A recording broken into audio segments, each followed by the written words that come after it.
and welcome to another episode of the Rollwise podcast, the show that talks about all things tabletop RPGs as well as a few others. Today, we are going to share a few things that excite us, and it's probably not what you're thinking. We are going to be talking about Kickstarters and some new games that we're either interested in backing or we have already backed. So, why don't you guys buckle up and come along for a ride? Okay, so let's talk about Kickstarter. I mean, not necessarily Kickstarter, BackerKit, whatever your favorite system of pledge is. I don't know any of them very well, as we've said in previous episodes, I can constantly get confused about how they work. They try to take my money whenever they want. I don't get it. It doesn't work. But it does work. It does work. That's how they got your money. Well, yeah, it works. Seems to work because they've taken my money a few times and I've gotten product in return. Whether or not you get a product in return, sometimes that's the debate. Most of the time, eventually you get product at the end of this. I think I'm the one. Later. I think I'm the one that's got the longest on a couple different books that I bought. Oh no, you do. You 100% do. I did hear about a big board game launch because it's close to fulfilling finally. And I was like, I wonder when that Kickstarter was, because I don't remember hearing about the Kickstarter. It was in 2021. Yeah, I think the so it's like 3 years for this board game to ship. Yeah, Orpheus Protocol was 2020, which was just really bad luck for him. Sure. Because it was at the beginning before he knew that the world was going to fall apart. And then the other one I think was Rain, which was like 2019, I think, maybe. Ouch. Yeah. They had a full year before, almost a full year before the world fell apart. But things got really wonky there. Yeah, but they definitely took a while to process the books. But so see, you guys have very different experiences with me. I just usually pay money and then my books come a little bit later. Now, Electric State, I did put down money for that, and I still haven't seen it in my hands yet. So I'm sure something will come sometime. So. Well, it's usually not right away on a Kickstarter. But we'll see. It's usually long enough to be like a Christmas present when you get it. That's how I look at it. Yeah, it's usually a minimum of 6 months. I'm investing in future Brent being happy. That's what I'm investing in when I do Kickstarter or any of those. Exactly. That's funny. Well, so me being the guy that I am, I randomly get these emails from Kickstarter and these other and BackerKit and stuff like that tell me these might be things that interest me, which I've been surprised because there have been a few good hits.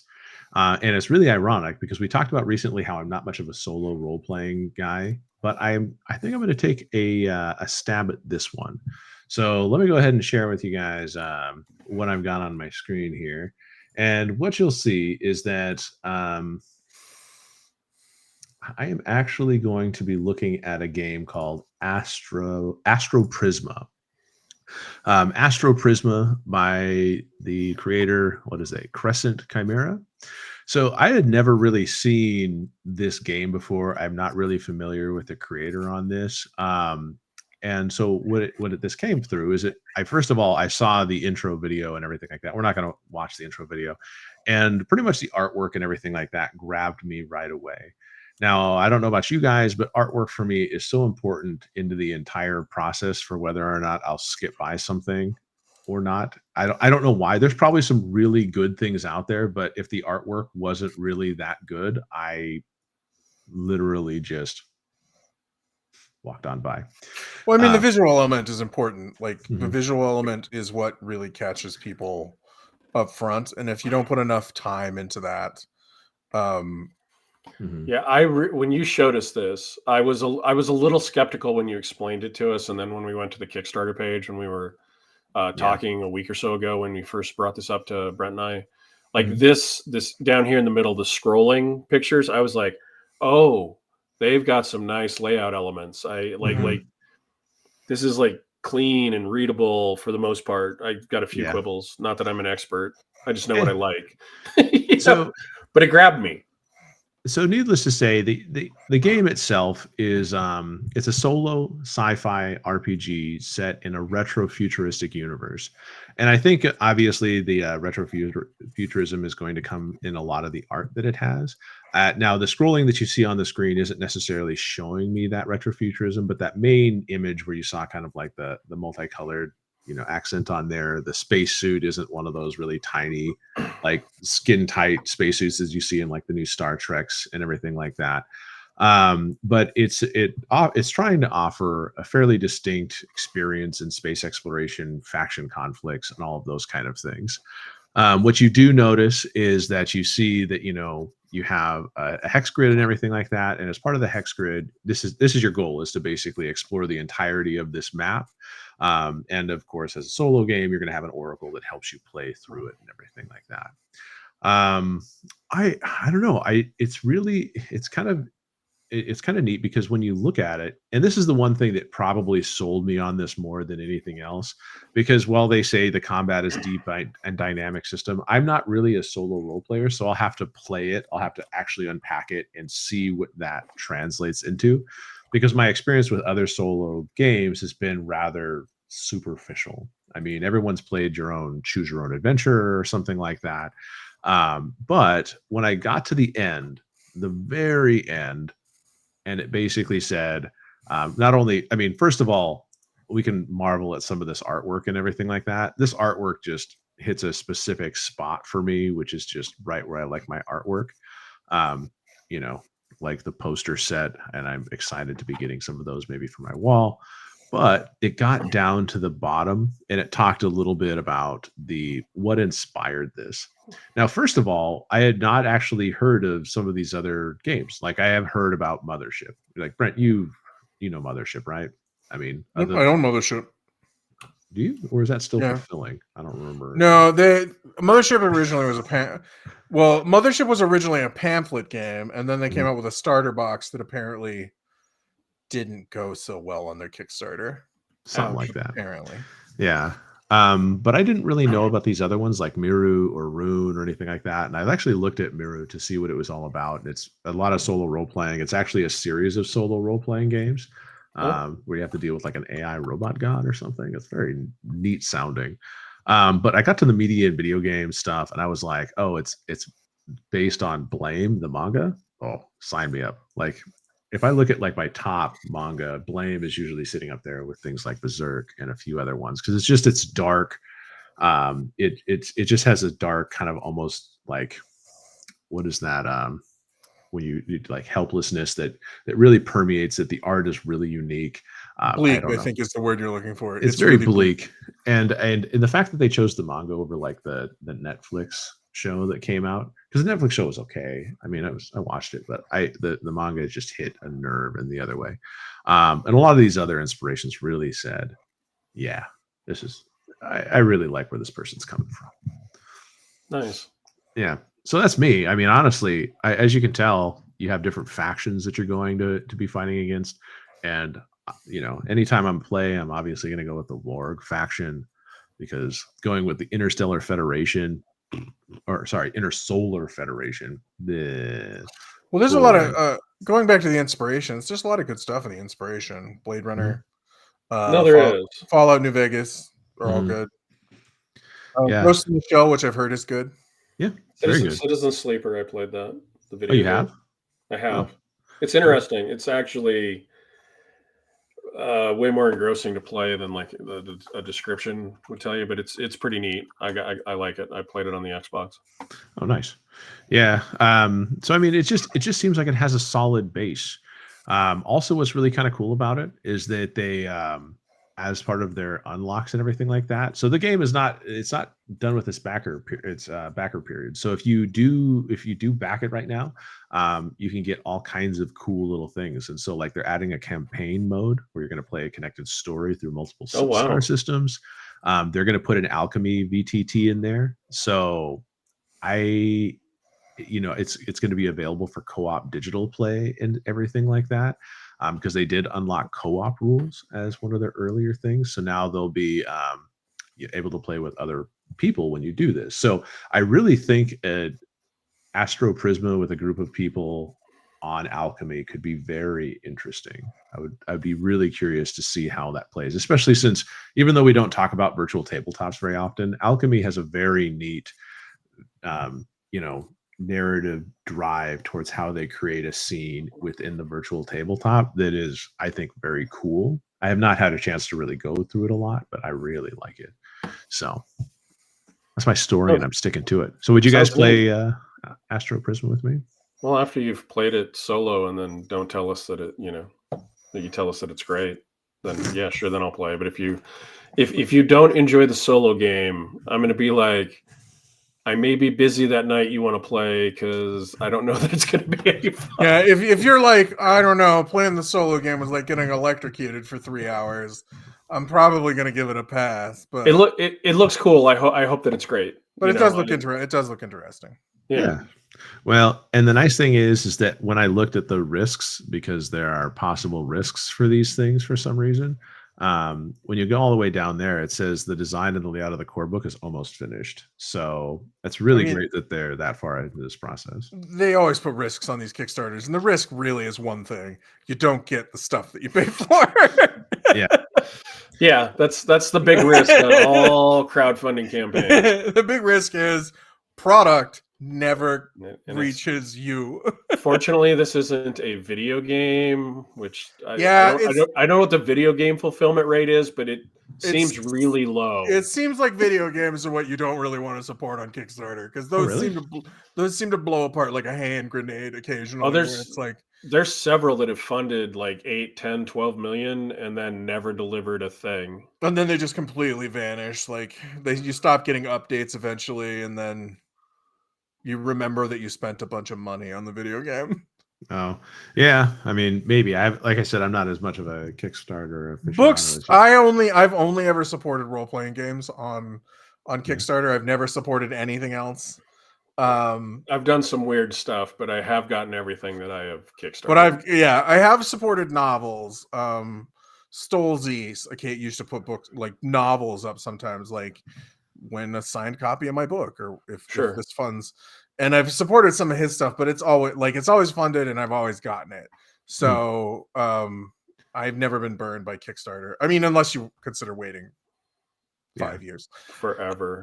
Yeah, it's interesting because honestly, like, this is set for October 24 if everything goes according to plan, and I think that's awesome. I'd love to be able to play this before. That would be amazing. So, well, some of the better Kickstarters have almost everything done already, and so it's just about knowing how much physical. It's the final printing. It seems like it's the final printing that they're usually trying to fund. Like actually, it's knowing the numbers and locking in a printing price. Yeah, and having an inborn like sales up front for it. Where, because like I think most of the a lot of the like free league books that I've supported usually come out pretty quick. Because they're publishing companies, so they're mostly done already. They just need to have that injection for the printing. Now, and it's very different than the MCDM RPG, where they were like, "We have an idea. Are you guys on board?" Right. And so, they were upfront about that, right? They were upfront about, we don't think we're delivering anything final until 2025. So they're very much still in the testing phase. Yep, and they're going on at a pretty good clip. But I think the one thing that's nice about them is they're incredibly transparent. They are. Yeah, that's the important thing with any Kickstarter. If you're new to Kickstarter, that's the important thing about Kickstarter, is that you consistently get updates as to what's going on. Like even with the Rain RPG, which took quite a while to get out, like there were updates every month or so.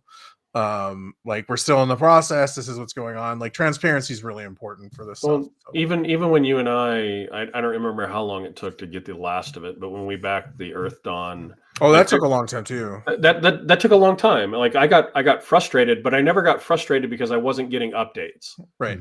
I just got frustrated because, I'll be honest, by the time I got the books, I had lost some of my mojo. Like, they're great. The product's fine. Like, I'm happy with the product. I'm happy I have it. I just don't know that I'm ever actually going to play it because. Well, we played it, but we did. But that's the thing, though, is like that's the difference between going to a store and buying something and ordering it online. Like, there is something to the having it in your hands, and that there is. I have this, and like you're excited, and then with Kickstarter being like, I have this, and then it's like, well, kind of. Yeah. 6 to 12 months, and then it winds up being 3. And then they're like, cases 3 to 4 years later, and it's like, Huh? I guess that's the end of my shipments from them. Yeah, it's but like I said, I always consider it like a Christmas present. It's like, ooh, there's a box for me. What did I order 4 years ago? Yay! And occasionally it's like, wait, did I order this? You have a better attitude about it than I. I was like, Brent is There's a very like, positive outlook on that. this is amazing versus Jeff's attitude like there will be blood. Books in the mail. Well, I don't get mad. I understand, especially even. I get like it. when they're transparent. Yeah, I get especially it, when they're like, hey, this life thing happened, and it like there are things that happen in people's lives where their Kickstarter project has to take a back burner. Yeah. There just is. No, I can understand that. Point. I just try to be positive about it. But they do still have my money. I have always gotten the product, but sometimes it takes a while. That's all. Yeah. So that's my Kickstarter find for this month. I guess we'll just call it for this month. We'll revisit back in May to see what has excited us the most later. So Brent, what has excited you the most on Kickstarter this month? The Kickstarter that I found that I was interested in that came by my, I don't remember how I found it because it wasn't an email, but it's a RPG called The Laundry, which, what's the name of the company? I don't know the name of the company. Just Tabletop Games. The name of the company is Cubicle 7. Oh, Cubicle 7's doing it. Duh. Hey, Brent, have you played any of these Warhammer games? A well-renowned publisher is doing it, and Brent is apparently in fine form this night with his brain. But yeah, so Cubicle 7 is doing The Laundry, which I didn't know was based on a novel series until I kind of looked around, but it's kind of Call of Cthulhu, Men in Black sort of like Delta Green sort of RPG, which I'm always interested in. It seems like it's a little bit more tongue-in-cheek, like there's a little bit more humor in it, since I believe you work for an organization called The Laundry. You know, and like if you look at the backing, it's like IT professional and stuff like that. So I don't know. It just seems, honestly, it seems a little tongue in cheek. It seems, it seems like my wheelhouse or my wheelhouse adjacent. Yeah, it seems more a funny interpretation of Delta Green, which is, I think levity sometimes is good in those types of games. So it seems pretty interesting. I don't know if I'm going to back it yet, but it does seem 305-pound tier. Holy crap! Yeah, which is the like mahogany row. That is the top of the top of your pledge tiers, folks. That is. You get a bunch of fancy hardcovers though, and all their stretch goals. I do see that. It did fund already. It has 19 days left. So if anybody's interested, you can go ahead and give it a look. I did think it's interesting. It does have its own, and that's why I said interest. Whatever. Let me take a look at it. The C7 D6 system, it has its own like bespoke system, which the name reminded me of the Marvel system, the D616 thing. Yeah. So, but yeah, it seems interesting. I actually ordered one of the books too, so I'm gonna read it and see if I'm interested in the fiction.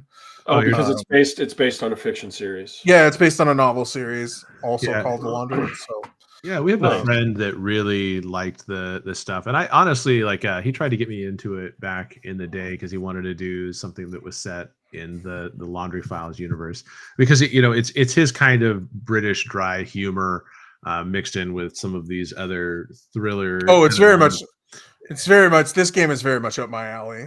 Yeah, and so and so I think that I think I read the first book in The Laundry. I want to say that I want to say he gave it to me. I read it and I enjoyed it, but I never read the rest of them. And I think there's actually a fairly large list of books that are in the Laundry. I believe it is. I believe it. Yeah. So good for him for putting out some fun, weird thing. I think the guy is like an IT dude or something like that in the books. Oh, I would say, yeah, no, like if you scroll up, the character in the book, or it's not in this, but the character in the book is named Bob Howard, and yeah, he was an IT professional who some stuff happened, and he well, I mean, that's essentially that's the same Eldritch way horror stuff happened. that's the same way Delta Green works. Oh, Is like I was a forest ranger, and then some stuff happened, and now I'm in Delta Green. Did you guys read that opening paragraph? The third sentence: Al Hazred glimpsed them, John Dee summoned them, H.P. Lovecraft wrote them, and Alan Turing mapped the past from our universe to theirs. Yeah, exactly. So And that's right. It turns out mathematics really is magic, or at least the aspects that have described. And I think that's part of this. Sounds kind of interesting. I may have to at least check out the books. And that's very Delta Green, Call of Cthulhu sort of thing. So yeah, it seems like it'd be a cool game to try. So yeah, well. And honestly, if you did back it, we have at least one friend that would love to play. Appreciate it immensely. Yeah, like one friend that would be up here. The rest of us would be excited. They would be ecstatic. Be, extra stoked. Yeah, pretty much. Yeah. So honestly, I don't think I've played a lot of Cubicle 7 games. So I'd be curious if you did actually get it, what this would feel like and all that. I do think that we had identified that we could play the Warhammer games. Do you think the Warhammer games use this C76 system? No, the Imperium Nihilus is it's a percentile. Okay. It's a percentile, and then Wrath and Glory is a D10 pool system with a fate dice sort of mechanic where you have a different colored dice that does stuff. I wonder what the Cubicle 7, because this is the second edition of the Laundry playing. It uses the acclaimed C7D6. I wonder what its best version would be before this. I don't know, because I'd actually never, as acclaimed as they say it is in this, I've never heard of it before. So that's just because we're small fish in a big pond, Brent, or something. We have not played absolutely every role-playing game out there. So I guess, man, I'm trying. We've played more than I heard somebody casually say it on a YouTube video. So this is all anecdotal, right? But they were like, most people, their sum total of their role-playing experience is some version of Dungeons and Dragons. And that's it. Mm-hmm. Well, that was our sum total of role-playing experience. Well, for a long time. For a while. I mean, I admit I was the kind of guy that went to cons and stuff like that. So I played other games, and I had friends that have different walks of life. I had the friend that liked Vampire. I had the friend that liked D&D. I think we all had that group, So, but as Brent says, if you want to play it, you got to run it. Yep. So I played a few different games because my friends wanted to play those games, and so they made us play it. So for the record, if I look up the C7D6 system, can you guess what game comes up? The Laundry. The Laundry second edition is the only game that comes up on Google. So I don't know. I don't. Oh wait, their Age of Sigmar game uses it. Okay. Okay. We've talked about Age of Sigmar. Yep.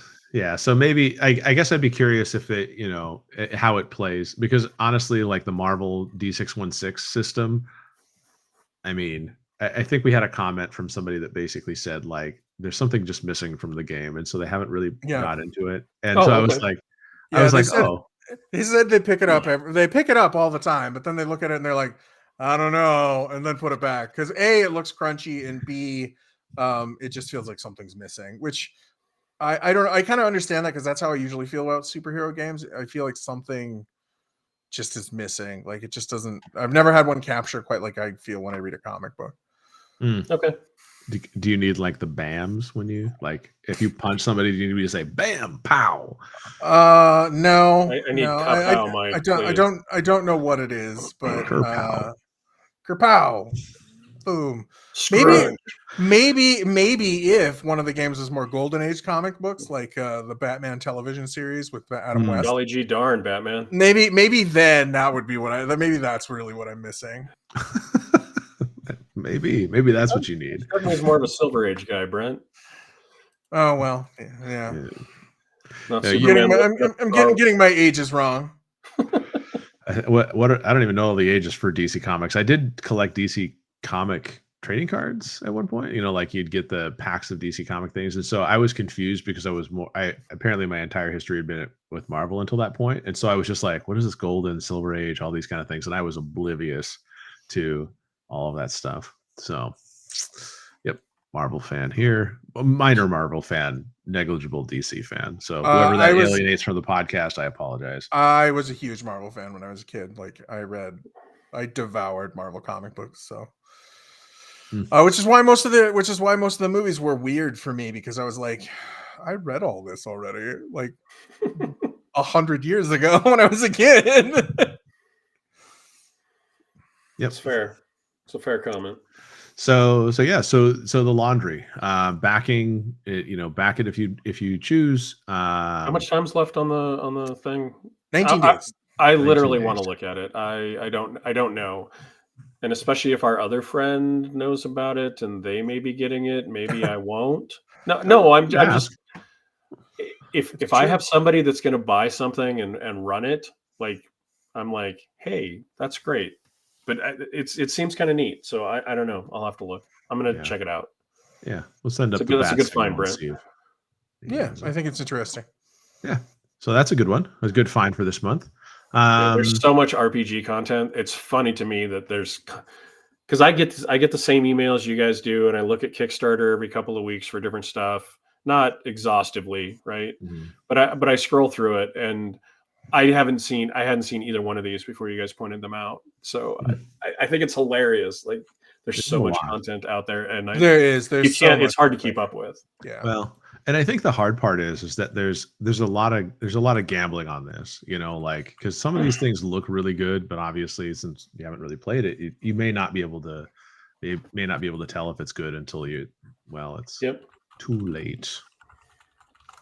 So check. Jeff, as you were trolling around on Kickstarter, what did you find?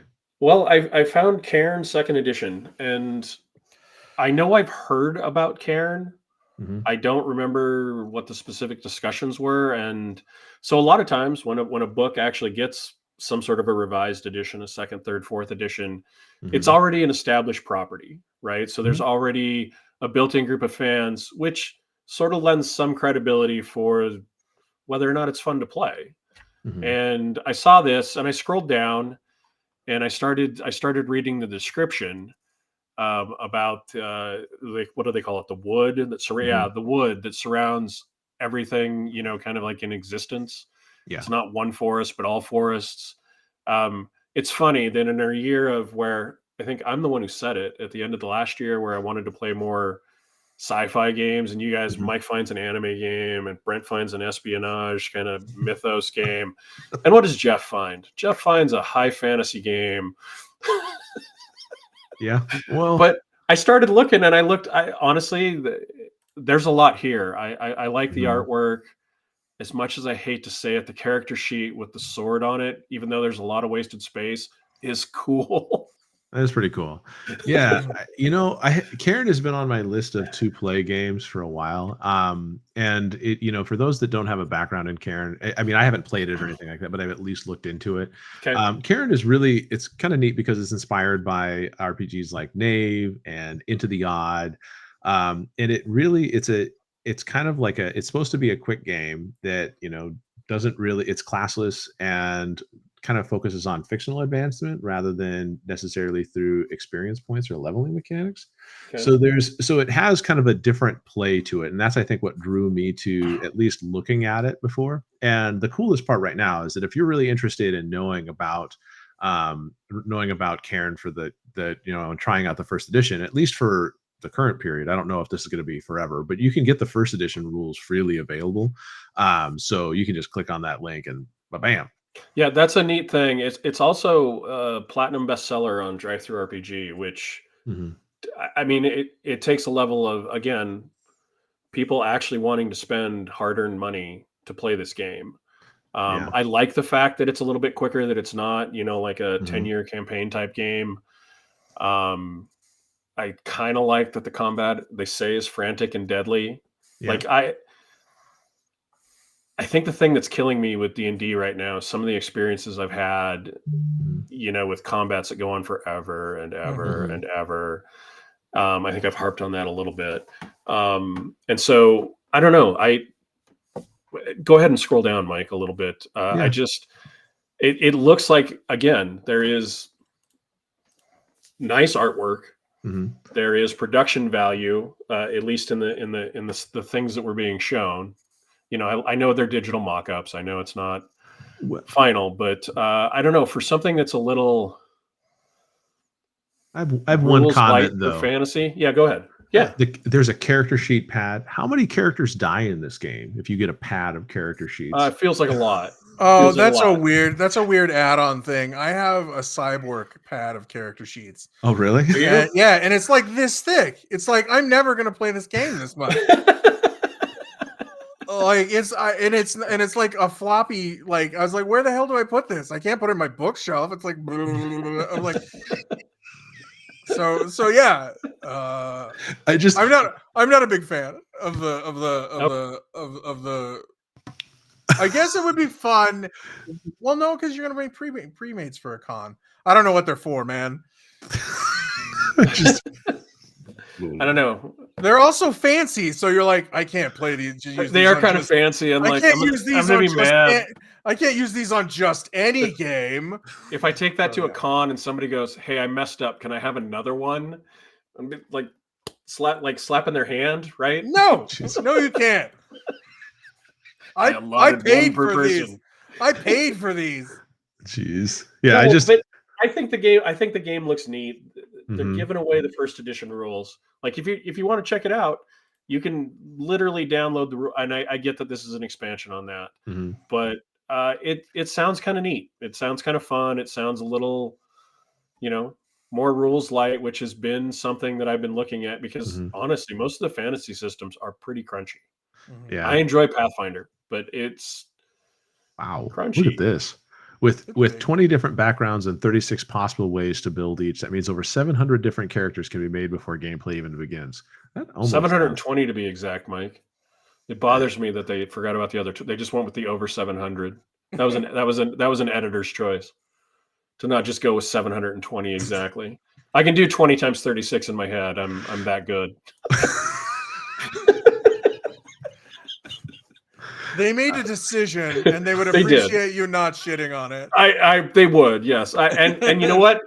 I have not run a Kickstarter campaign that is funded. So take all of my free advice with a huge grain of salt. Because they funded in less than they funded. The more numbers you put in your Kickstarter, the more money it costs. So okay.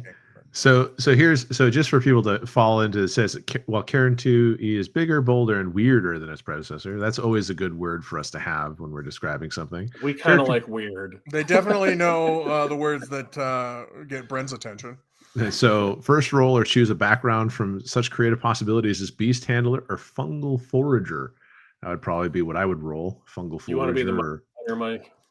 And now roll or choose from an array of tables to fill out your specialties, histories, and magical equipment. It's kind of cool that you get magical equipment because I would obviously never give it to you.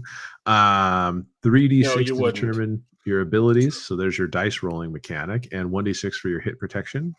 And then lastly, you'll name your character, determine their age, and array them with a selection of traits and bonds to establish their place in the world. So that sounds fairly light. I mean, it sounds just based on that description, like you could get this up and running with anybody, regardless of their experience level. With it does seem like a good con game, or like a good that night where somebody doesn't show up and you're like, hey, you want to play something?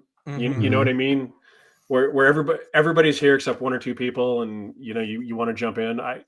I think it looks neat. I do think I'm going to back it. I don't know at what level, but I'm looking at it. Yeah, I do. There's something about it that's kind of, I keep coming back to it. I've had it on my radar here for a couple of weeks. Stuff usually doesn't last that long. Usually by the second or third look, I'm like, nope. Or you've forgotten about it and you don't ever look. Or I forget about it and I go, oh, I was going to fund that. Hey, guess what? It closed 3 days ago. All right. Yeah, that's usually what happens to me. The universe is telling me that I did not need that particular product from Kickstarter. I can get it at the store afterwards, or never. Yeah, and so it looks like they have some digital files here. Cairn 2e online app Oh, that's kind of cool if they put that. I'm always a big fan of the online digital character creation and stuff like that. But it sounds like it wouldn't necessarily be as helpful for this, whereas in like fourth edition, it was No, incredibly but helpful. I think it is with everybody having phones and stuff now. Like I think it is easier for some people, or tablets or laptops. I like that there's an option. I hope that they hit that goal, but we'll have to see. So you don't have to spend that tearaway sheet of characters. That's right. I can keep them and treasure them forever, and then when I die, my kids are going to find, why did Dad have a whole pad full of? Listen, you don't do it. You don't do it intentionally, okay? It just sort of happens, and you're just like, the shit am I gonna do with all these? I have a pad of character sheets for that stupid Fading Suns game that I'm never gonna play again too. Shit. That is such a good descriptor, Brent. I don't even know what Fading Suns is, but now I don't want to. Okay, so that's the only Kickstarter. That's the only Kickstarter I was unhappy with. Really? Yeah. Okay, but not unhappy. Like the final product, or it was the game. The gameplay was actually what I was unhappy with. Okay. Like the art was cool, like all the extras were cool, but the game itself had some levels of abstraction that I absolutely made the game unplayable for me. Okay. So we did try it. Yeah, they did. I haven't tried it. I'd be curious to play it, and I would be happy if Brent wanted to run a game through it. But I feel like he would be too negative to run. He has no motivation. I can see it. You can have the rules and run. I can send you the PDFs for it, and you can run it for us if you'd like. I got a lot of games I'm running right now. It sounds like Mike wants to play. That's what I'm getting. What does everybody? What did we just say? If you want to play a game, you better be prepared to run it. Yeah, but that's the one way to guarantee that it gets to be played. I'm going to be calling it some favors. So on a since we're off on a tangent here, you want to talk about a game that had an abstraction and mechanics that was hard? Like that game had the weirdest, like roll, calculate your victory points, calculate how many victory points you have to spend, guess what the cost in victory points is, and then see if it resolves. That was the mechanic, yeah. And there was this weird like gambling mechanic in it that was horrible because it was like I would set the difficulty, but I couldn't tell the players how much the victory point difficulty was because they needed to make the decision if they wanted to bank it or whatever. So like they had to gamble and say, well, I'm going to spend this many. And then I had to be like, oh yeah, you didn't spend enough. Which is just a weird, like, oh yeah, you fail because you wanted to save those points, which is just like it was just weird feeling. Mm-hmm. So yeah, I was not happy with the game. I think we found 3 pretty interesting games that are still available, at least at the time of this recording. For all of them for at least a week, right? Still have at least a week on them. I think by the time this comes out, Astroprisma will have like 1 day. So, okay. I mean, it's funded, so obviously they're not going to rely on our right unsponsored plug for it. But the rest of them, I think, had another week or 2. So by the time this video comes out, a little bit of time. Cool. Well, I honestly appreciate it. I think looking at Kickstarter to kind of see what directions people are putting out for certain games and just kind of what grabs you is a fun exercise. It not a cheap exercise, but it is a fun exercise. So if anybody has any Kickstarters, I know we have received one request that we're going to be looking at for a backer kit in a little bit more detail based on some alpha stuff. But if anybody else has any stuff they want us to look at and provide our opinions on as to whether it's like how it plays and all that stuff, we're not like, I mean, we have fun with games and we can tell you if we like it or not. We're experienced, but we're not professionals. Sorry if we've tricked anyone into thinking that we're professionals. Yeah, but we are experienced. We're well-traveled amateurs, experienced amateurs. Yeah, we're experienced. But people don't know. Not professionals. People don't know this entire show is scripted. Every second of it is scripted 100%. It's hours writing these scripts that seem like they're completely off the cuff. That's what takes all the extra. We're that good that we can act like everything that we do is just off the cuff. Yeah, this is all orchestrated ahead of time. It really, that's just the extent of our game Yeah. playability. I don't know. We'll see. Well, yeah, me perfectly timing those times where I interrupt and talk over Brent. 100% planned every time, and he doesn't Jeff ever break interrupts. character. Yeah. All those facial expressions were like, what the hell did he just say? 100% acting. Man, all right, yeah, that's yeah. So that's how much fun it is at our table. So yeah, so if you are interested in letting us know, I mean, obviously, we like to play games. So let us know what games you feel are good. This can come from either creators or players. We just like to experience games, talk about games, and all that stuff. So if you like this kind of content, obviously hit the like button, subscribe, give us a comment, do all that fancy YouTube stuff. And if they want to talk to us outside of this and give Brent some pokes or whatever they call them these days on other social media platforms. Jeff, how do they do that?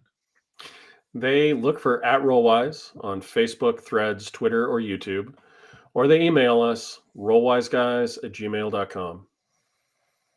And that means it's my turn, right? It's my turn. Your turn. I would strongly suggest just one. This time. One, just one, not one. more than one. As always, thank you for joining us. We appreciate having you here and joining us in our inane ramblings sometimes. And as always, roll well, roll wise, and be safe out there. Thank you, everybody. Thanks. Thanks, everyone.